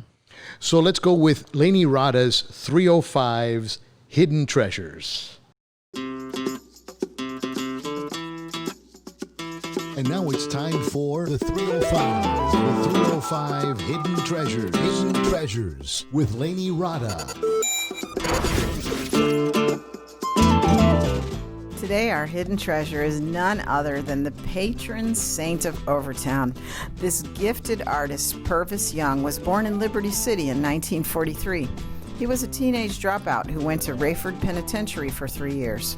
It was there he began reading art books and drawing. He was influenced by the mural scenes in Chicago and Detroit. In 1971, he arrived in Overtown and became inspired by daily life. His street scenes focus on African American social unrest, funerals, lynching, pregnant women, and my personal favorite, horses. He was also known for using found material, which add to the unique tapestry of his work. He nailed up a collage at Good Bread Alley. It caught the attention of the owner of Miami Museum of Modern Art, Bernard Davis. His work is now seen in permanent collections at the Smithsonian, the High Museum of Art in Atlanta, the American Folk Art Museum in New York City, and personal collectors Don and Mira Rubel purchased his remaining 3,000 pieces. Other famous collectors include Jane Fonda, Damon Wayans, Jim Belushi, and Dan Aykroyd. There have been excellent local shows in town. Once you recognize his work, you'll catch it in random places. The Miami Film Festival premiered a documentary about him in 2006. I got to sit right next to him. I was always an admirer. You'll have to look him up and go on the hunt to find his work, but it will be worth it. He passed away in 2010 from complications with diabetes. He left us with this: I try to solve how every man could get along, put honey in the sky where it could drip, and make the world sweet. Okay, I gotta say something. Yes, you do. This picture that you see of Purvis is actually in the little waiting area of Lil Greenhouse Grill, and it is one of the best pictures I've ever seen of Purvis. And unfortunately, he's no longer with us, but he's in spirit all over Overtown. He really is. And at the beginning of the program, we had a video of Overtown, and I was able to fly some drone at the park, at the school, and he is all over Overtown. No question. So we're going to continue to introduce you to some of our great businesses from Overtown in hopes that you will pay a visit to these businesses, because they're wonderful people with wonderful stories. And Lil Greenhouse Grill, that's who is next. Oprah Winfrey has been there, but she also has the Weight Watchers, correct? It's a sponsored program. It's a sponsored program. They have items on their menu. Correct, as well as their side dishes, yes, which are vegetarian. Everything's healthy. So the soul food, sexy soul food that's healthy for you. Yes. Let's check out right now. South Florida's sexiest soul food. Absolutely. Here's, let's go. Little Greenhouse Grill.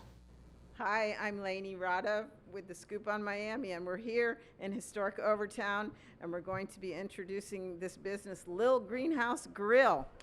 We have Nicole Gates with us, one of the founders, and we're going to be speaking with her and finding more about her story. And I'm also here with my co-host.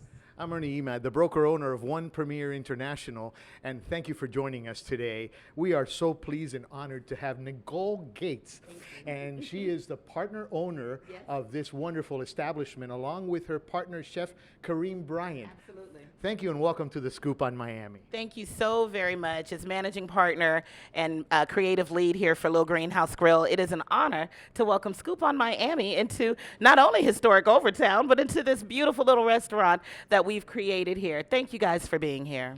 Thank you so much for allowing us in here. So you have a wonderful story, because it started off in the food truck industry, yes, and look where you're at now. Absolutely. Tell us a little bit about that.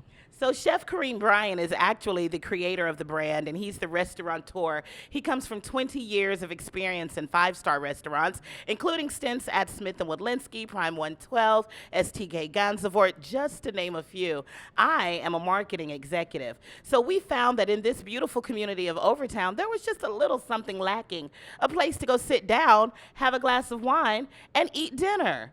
Well, we had the opportunity to turn our food truck into a brick and mortar and come into this building, and we've been here now 3 years. It has been exciting. Wow, that is incredible. And what a road, right? Yeah, it has been. To finally have a fixed home for your wonderful creations. Absolutely. South Florida's sexiest soul food. Wow. Tell me a little bit about that, because we're in such a sexy Miami. Tell us about that. Yeah. Is that what they say? I love it. I love it. Well, you know, soul food anyway, it has such a draw, and it has such an enigma. You know, it has so much history behind it. Every dish prepared has a piece of history of American culture that should be shared with everyone, especially during times like now where the world is so divisive, and food brings us all together, always. So what we do in the kitchen is similar to what a lot of people who have grown up with traditional soul food that they grew up with, their moms and their grandmothers or their aunts in the kitchen plucking fresh collard greens, cooking them fresh, making macaroni and cheese by hand. All of Chef Bryan's meats are smoked and grilled in-house. We are farm to table with most of our vegetables. It is such a unique experience to come in here and dine. We have a small 8-table restaurant. Everyone always knows someone else. You know, I'd hate to mention that other show, where everyone knows your name. You remember that show. But we're similar to that. And because when you come in here, you know, everyone knows your name. And if they didn't know it when you walked in, they're going to know it by the time that you leave. And so, you know, it's nice to have a place to go and kind of vibe and chill like that. And if some people call it sexy, well, we'll take that too. Absolutely. What a ball of joy and what energy. And it's definitely a place that all of you, and we are so glad to be able to present Lil Greenhouse Grill to South Florida. Laney? There were a couple things that I noticed about your menu that are special. I wanted to know, first of all, how did you create the menu? Well, again, Chef Bryan is the creator of the menu and the brand, and he's taken all of his experiences along with the traditional African-American soul food cuisine, and we just created something that was eclectic and that everyone could enjoy. And so what we wanted to do is make sure that we had a few things on there for the vegetarians. So most of our side dishes are vegetarian. They do not contain meat, except for the collard greens, which are made with smoked turkey wings.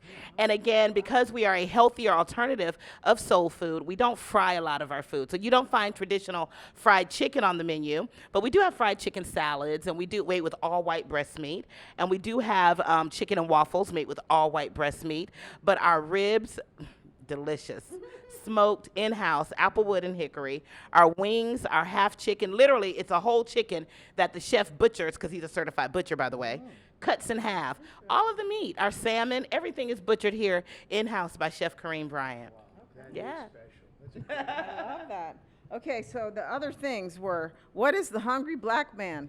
It's like the stamp on things. Oh, hilarious. And you know what's going to be funny? He is going to be so glad that you asked about that. That means you've done your social media work. The Hungry Black Man is a brand that was created by a very good friend of ours named Starrick Smith. And what he does is he blogs and highlights black-owned establishments all over the country, primarily, though, here in South Florida, because this is where he resides. When we first opened up 3 years ago, about 3 months after we opened, the Hungry Black Man came and did a feature on us. Immediately, our business took off. That's why we actually have the interview on a plaque on the wall. We give him so much credit for putting a light on us and making sure that people knew we existed and who we are. He really played an integral part into our success today. And I know you'll be so glad, StarX, to hear them mention that. But he is a wonderful person, and I encourage everyone, if you're looking for something different to do, please follow the Hungry Black Man. That's wonderful. Well, there's a really big bright light that's also a part of your accolades, that is Oprah. And I know that you, like, nobody knows who that is, but, you know, we'll talk about her a little bit. A little bit. Yeah, a little bit. So I know you have the WW signature on your menu for that. So you want to tell us how you got involved with that? Absolutely. So we were approached earlier this year, actually last year, by Weight Watchers when they were planning the Oprah's 2020 Vision Tour to come into the market. They were researching restaurants that could potentially be a partner. And when they dug into our story, similar to what you did, they found something very special there. So the next thing we know, we got a call from a CBS. We got a call from the Weight Watchers people, the promotions team. And the next thing we knew, David Bergnon with CBS This Morning was coming in, and right behind him, Gayle King followed, and lo and behold, it was none other than Miss Oprah Winfrey. Wow. You know her. We're honored that she walked in here. She did. And you know, not only that though, but you know, even after that, her team has been so wonderful with resources and with information and just making sure that we as a business continue to operate in a fashion that would align us with success. So, you know, people always say, well, what did she give you? She gave me a blank check, perpetuity, something that I'll forever ride on. The promotion, the marketing, the business acumen. I am living my best life right now. Oh, good. Well, I just love your theme of the healthy choices. That's something after my own heart.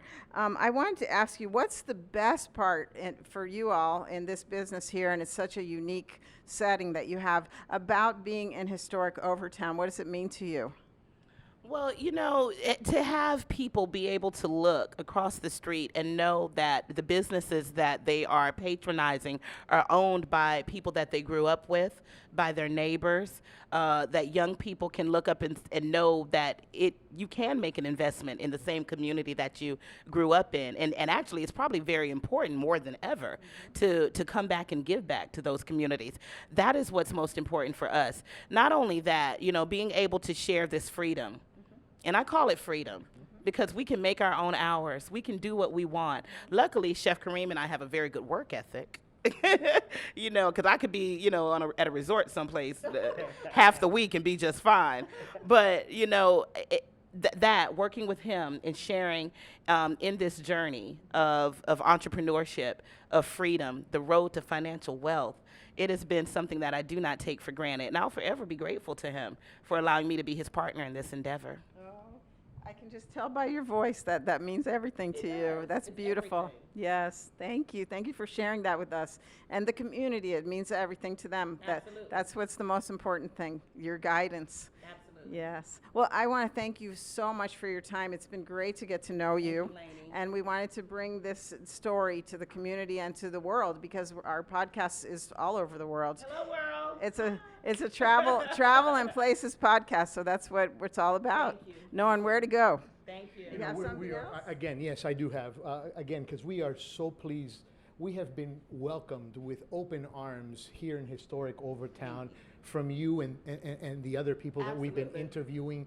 We have been so pleasantly surprised, and we want South Florida to come and visit these dynamic people with incredible backgrounds, incredible energy, and passion that really shows through. So thank you so much for being part of the Scoop on Miami. Absolutely. Laney, thank you. Thank you. One last thing, is there anything that we failed to mention? Do you have any specials or anything coming up that you want to bring up? Well, we just would like for you to like us on Facebook and on Instagram at Lil Greenhouse Grill. You can also email us with any questions. We're also doing catering at this particular time, so you can email us at Lil Greenhouse Grill at gmail.com. We are open for business. We do ask that if you would like to dine in, that you call first, given the current situation that we're in, to make sure that our operating hours are intact. But takeout, delivery, and curbside is in full force. So we look forward to serving each and every last one of you. Thank you. Thank you so much. Take care. Okay, we are back, huh? She just pops off the screen. She really does. She's something. She's really dynamic. And her partner, the chef, it was just very welcoming. Wednesday was just a spectacular experience for us in Overtown. And that's a very nice, intimate little restaurant that's very cozy. They have a really nice design in there that's very welcoming. And I also was really impressed because in their entrance, in their lobby, it's not a lobby of a restaurant. It's I don't know. You have to wait there. It's a waiting area. You have to get past the host. The gatekeeper. Yes, right. And they have a little tiny bookshelf that has really good books on it. And I have very rarely seen a restaurant that has books. So I thought that was great. That is nice. Look, when we come back, we're going to be doing the hidden treasures. And it's who, Laney? Is it a surprise? It's always a surprise. It is a surprise. The Scoop on Miami, please go on at Scoop on Miami on Facebook, like us, share us, and send us your comments. You hear me? Yard did purpose. You have to do This moment on, consumers will expect it and sellers will demand it. Cinematic video walkthroughs for all of your listings. Professional photography, cinematic video walkthroughs, on-camera video tours, and professional voiceover narration. I'm Ernie Emad, head of BlueHourStudios.com. Blue Hour Studios is a progressive visual and audio powerhouse producing high-end video and audio productions. Become an expert in your field with a professionally produced podcast from our studio in Coral Gables. Call Blue Hour Studios today to elevate your image and voice. BlueHourStudios.com. With hundreds of brokerages, thousands of agents, how do you cut through all the noise? One Premier International Realty, a boutique real estate brokerage located in Coral Gables, doing business the old-fashioned way, putting people first. Buying, selling, or leasing residential and commercial properties in Miami-Dade, Broward, and Monroe counties? One Premier International provides each customer a high level of service and communication experience with full-time agents from around the world bringing their unique sense of business skills and a foreign customer base. One Premier International Realty. You've heard of private banking. Now experience private brokerage, a higher level of service and knowledge. One Premier International Realty, 305-669-0233, or go online to www.onepremierinternational.com. Yep, we're back. That quickly, huh? We're back with more of The Scoop on Miami. Find our podcast on iTunes and on YouTube as a video, our Facebook page, and thescooponmiami.com. While there, don't forget to subscribe, share, and like our podcast channel. And now, here's Ernie Emad and Laney Rada. We are back to The Scoop on Miami. Thank you very much. A shout out to Andres Guilarte, the owner of Insurance Depot, and we are so pleased for your support. He was one of our guests. He was one of our guests, and Yes. if you need insurance, Insurance Depot, they're in South Miami. Give them a call. Absolutely. So we are going to go into our final guest, and then we have the Miami Rewind, which we normally start with, and we've held a special one for you as we close out the great special today from Overtown. And we are going to head over now to the Groovin Bean Coffee Bar and Lounge. Keon Lewis and Monique Messer, they're the owners and partners in this business, and we had a wonderful time with them. We know celebrities go and eat there, right? Yes, because we heard Derek Fleming talk about that right in the beginning of the show. Derek and Marcus Samuelsson, they eat there. So that's all you need to know. Imagine a famous award-winning James Beard chef eats breakfast at this place. You got to check it out. You have to check it out. Great food, absolutely. We're in Historic Overtown, The Scoop on Miami. My name is Ernie Emad. I'm the broker owner of One Premier International Realty and the host, and I'm standing alongside my co-host. Hi, I'm Laney Rada, leading edge broker associate with Douglas Elliman, and we're here with fantastic business owners of the Groovin Bean Coffee Bar and Lounge. We have Monique Messer. Hello. Hello, everyone. And we also have Keon Lewis. Welcome to The Scoop on Miami. Thank you. Thank you for having us. Absolutely. So let's start from the beginning. How did you guys get involved here?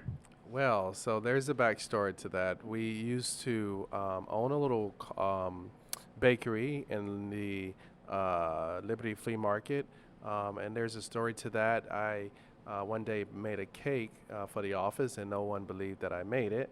So I went home and I made it again, and I sold it, and people bought it, and I had an epiphany. Hey, if they're buying these cakes, I wonder if I could open up a little store. And I did, and we rented out a little cubby in the flea market for about $500 a month, and opened up a bakery. And then one day, Commissioner Keon Hardeman came by and looked around and said, hey, you guys got a full-fledged business here. You like to bring this to town, and thus, Groovin Bean. That's fantastic. Now, from bakery, obviously coffee goes along with baked goods. How did you get involved with the coffee business? Well, that kind of was another story within itself. In the bakery, we bought a little $30 coffee machine off of eBay. And one day, one of our customers, who happened to be a classmate of ours, her name is Jenny Lopez, and asked if we sold Cuban coffee. And I said, no. And she asked if we sold coladas. And I'm like, a colada, what is that?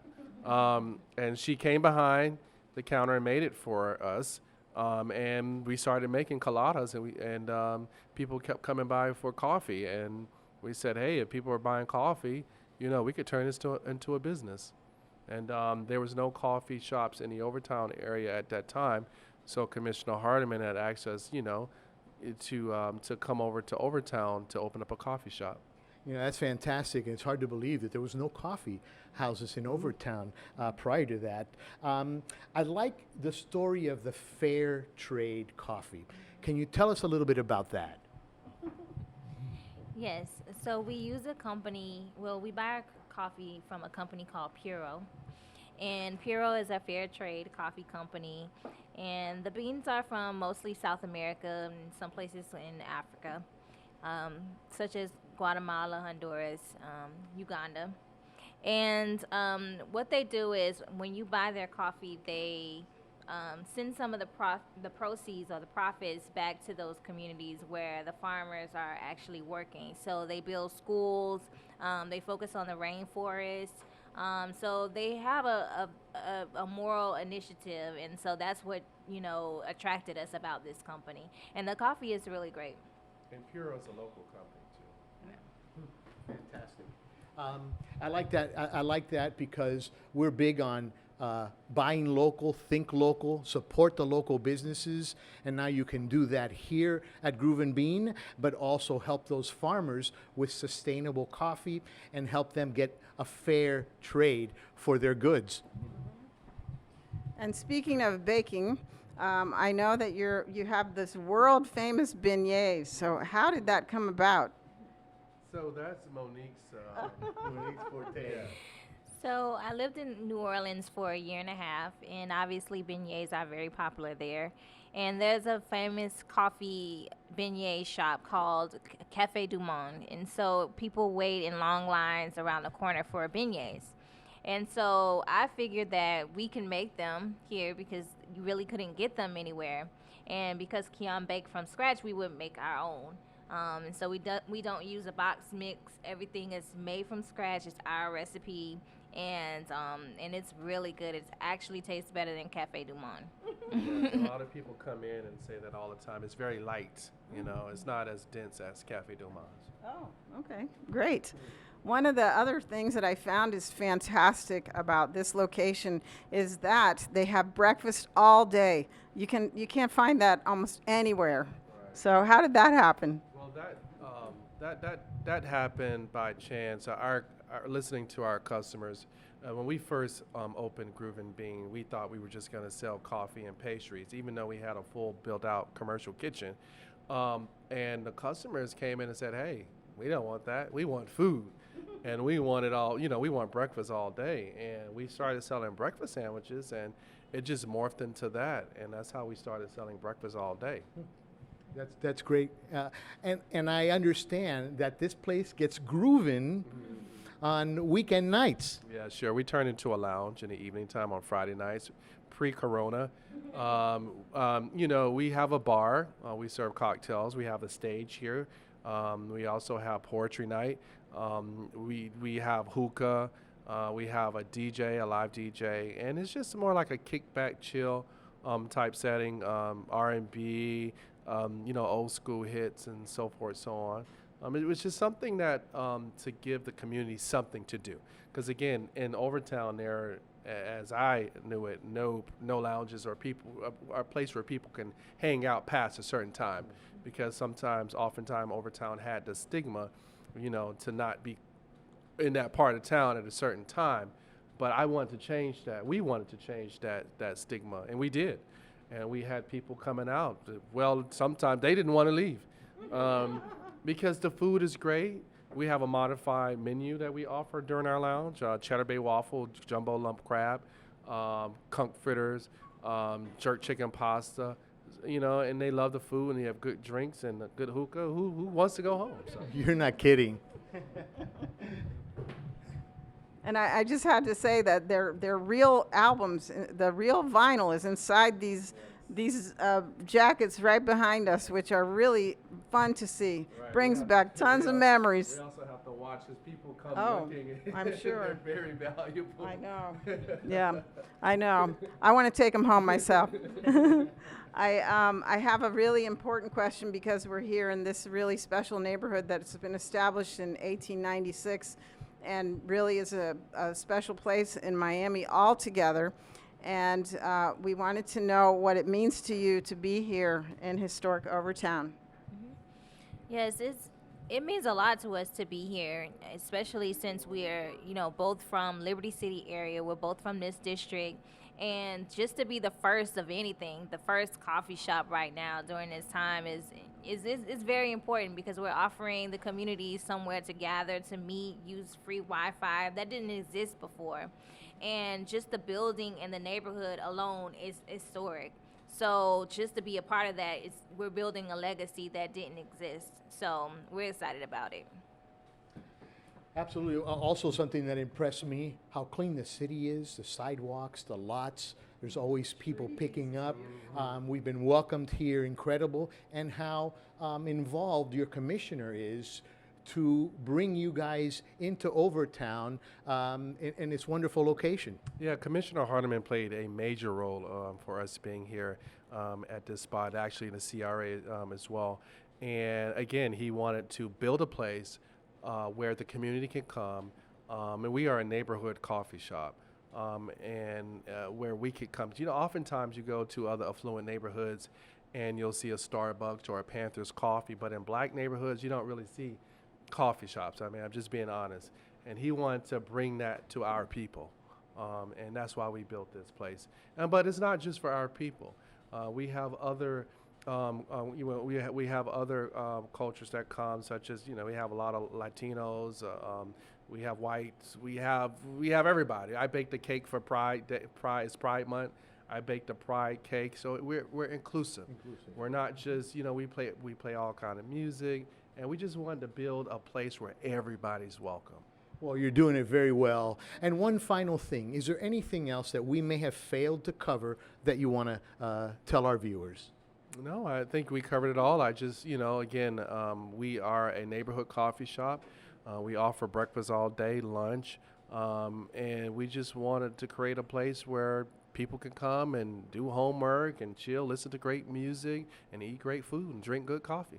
Well, we definitely ask our viewers and our listeners of the Scoop on Miami to stop by Overtown and visit these wonderful locations, including the Groovin Bean Coffee House and Lounge, Coffee Bar and Lounge.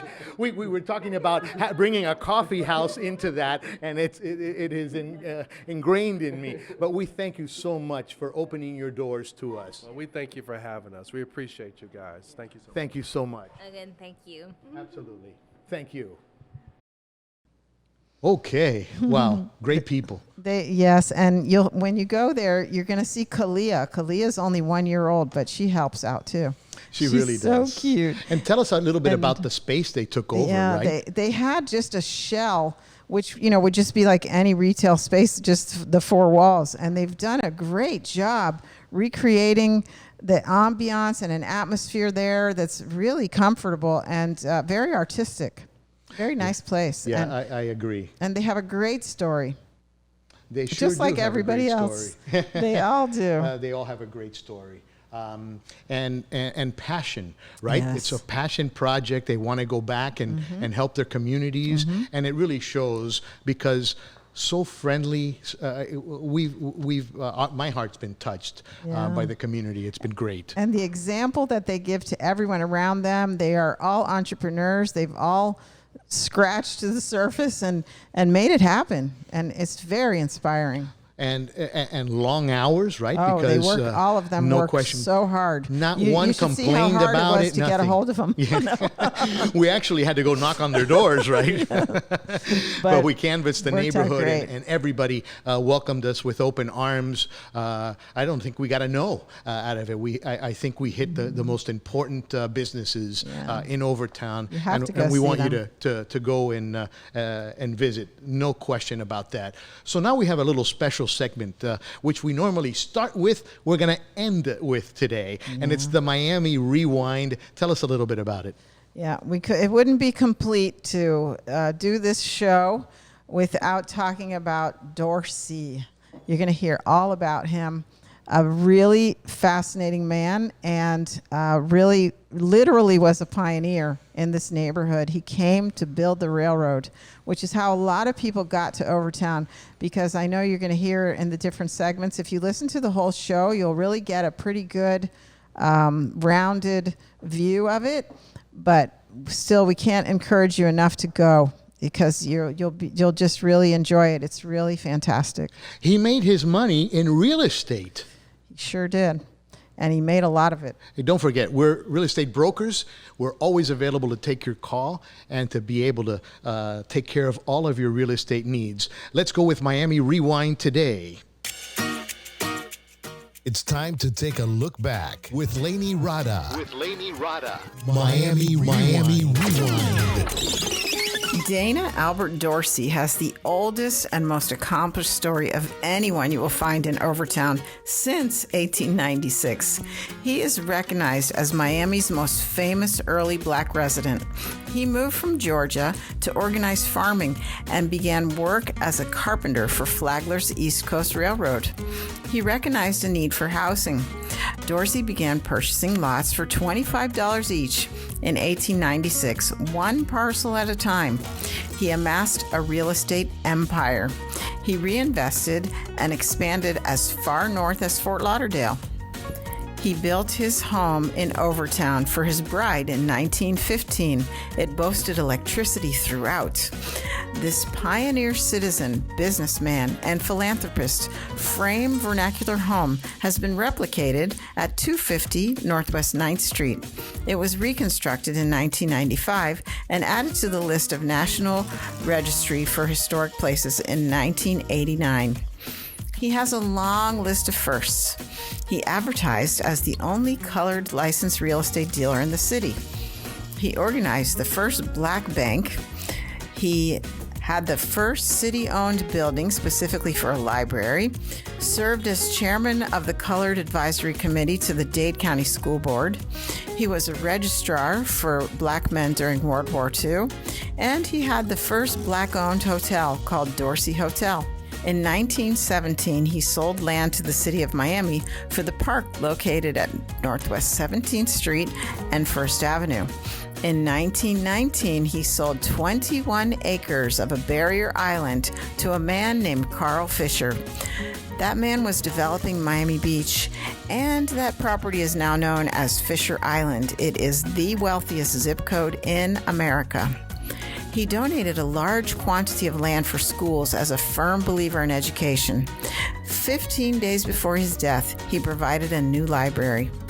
When he died in 1940, flags were lowered to half-staff all over Miami. He was buried in Lincoln Memorial Park, a Miami African-American cemetery during segregation. For a man who was the son of former slaves and came from a city called Quitman, he made quite a remarkable impression that lives on to this day. That's the scoop.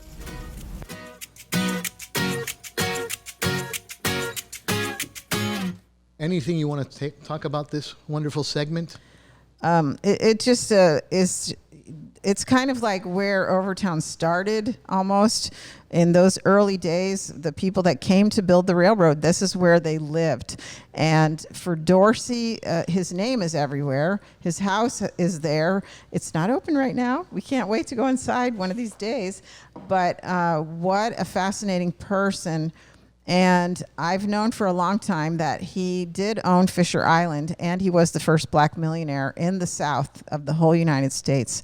So starting with $25 lots and amassed an empire in those days, nothing stopped him.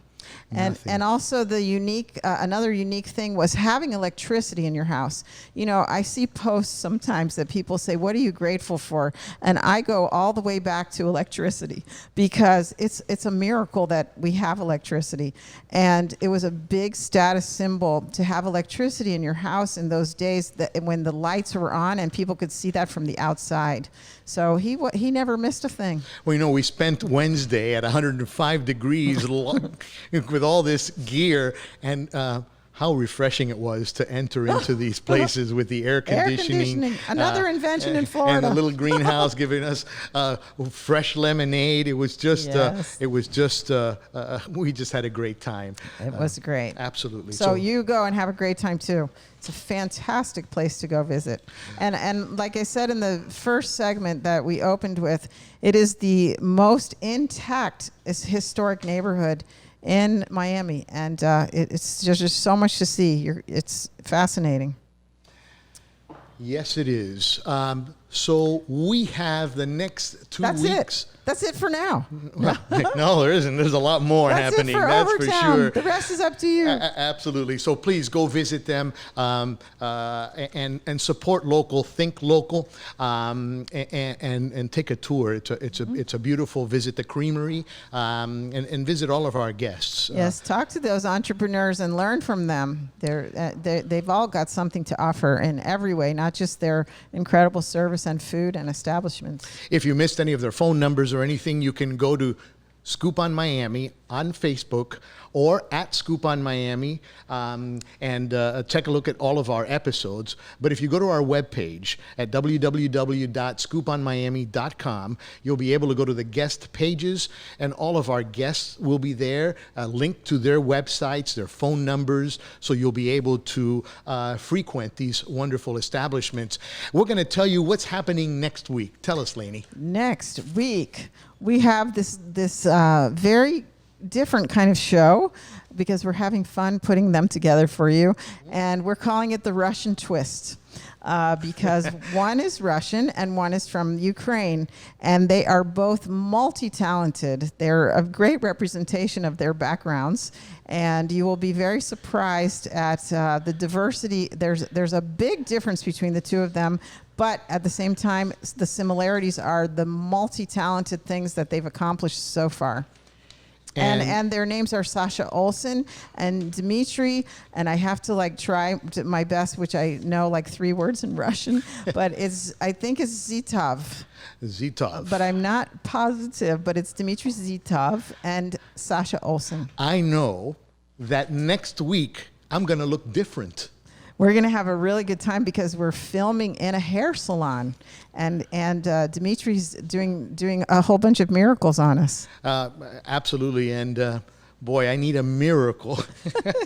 Take care of this hair, so I'm looking forward to the haircut, the pampering, a little bit of everything, the photography, the video that they're going to do of us, as well as some theatrical photography. So we're looking forward for that. Show you what he has to offer. It's great. That's next Friday at Scoop on Miami on Facebook Live. You'll be able to see the event.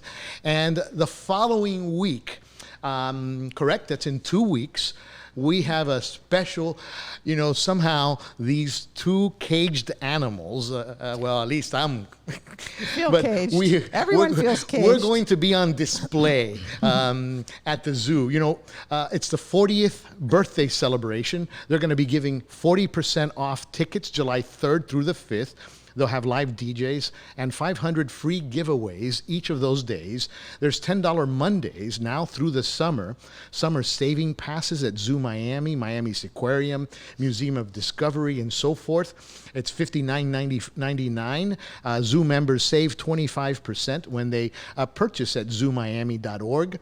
It's a first drive-through dino experience on July 25th and Bike on the Wild Side.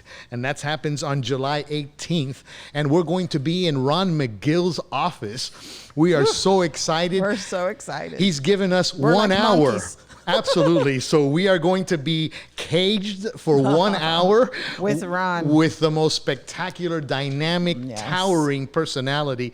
So we're excited to bring you everything about Zoo Miami and Ron McGill, who's an incredible ambassador, right? Yes, he's a Nikon ambassador, but he's also an American wildlife expert and photographer, and he's the communications director of I want to say the right name of the zoo because everybody just says the zoo. Miami-Dade Zoological Park and Gardens is what it's called now. He's a 5-time Emmy Award winner. There are so many things to say about him, but that's why we get to interview him for an hour so you can learn too. Learn everything about the zoo. He's one of animals. The most fantastic speakers I've ever seen. And we're going to get a little insight great. on what type of measures they've taken during COVID with Yes, the animals, we have a lot to correct? learn. Yes. So we all have a lot to learn and to enjoy. Yeah. Laney, I want to thank you so much. Thank you, Ernie. Great week. It's been incredible. We had such a great time. It was really a lot of work, this show. Hey, I left at 3 in the morning last night. It was crazy. And at 6 a.m. I was up and we got here early. There was a lot of work, a lot of editing to do. It was a special show with a lot more video. Yeah, it was hard to condense that fantastic place and all of our guests into all the things, but we did it. Especially as a couple of real estate brokers, I think we're bringing good quality information to our And community. support. We're helping small businesses. We're becoming the voice for the small businesses to be able to broadcast your services, to broadcast your products, and to share your stories with this wonderful community we call Miami. I was trying for 3 months to get a barber. And I'll tell you, I should have been looking for Nick from the first day because he was so responsive and he's just the ultra professional. And I always say this on every show, answer your phone. There are so many businesses. We have a list of 40 people that we would love to have on our show, but we also try to think of different ways, different things that you offer, different ways to give you exposure, and we do this all for free. And we give back to our community that way. And you can call us too. Absolutely. You can find us on Scoop on Miami on our webpage, and you can call us anytime because we're giving back that way, like I say. But you need to get in touch. And some people's voicemail's full. It says on your websites closed when you're not really closed and things like that. So we try to help you. Absolutely, and re-engage with the community, re-engage with the customers. Because no matter what happens, you're going to be open at some point, and then the more people know about you, the more they're going to want to come visit you and give you support. Absolutely, and we have a great list of guests over the weeks to come as we continue to finalize all their schedules. And I know that you're going to be excited with all the guests that we have lined up on the Scoop on Miami. So again, is there anything else you want to talk about? That's it, but thank you so much for joining us. Thank you. Until next week. We hope you were entertained, informed, enriched, and proud to live in Miami. We have come to the end of another episode of The Scoop on Miami with your host, Ernie Emad, broker, owner of One Premier International Realty, and Laney Rada, a leading-edge broker associate with Douglas Elliman. Thank you for riding alongside our journey. If you know of a special person doing wonderful things in our community or want your business featured, visit thescooponmiami.com and contact us. Find The Scoop on Miami on iTunes. Subscribe, share, and like our podcast channel. While there, leave a comment. We'd love to know what you think. And now you have The Scoop on Miami.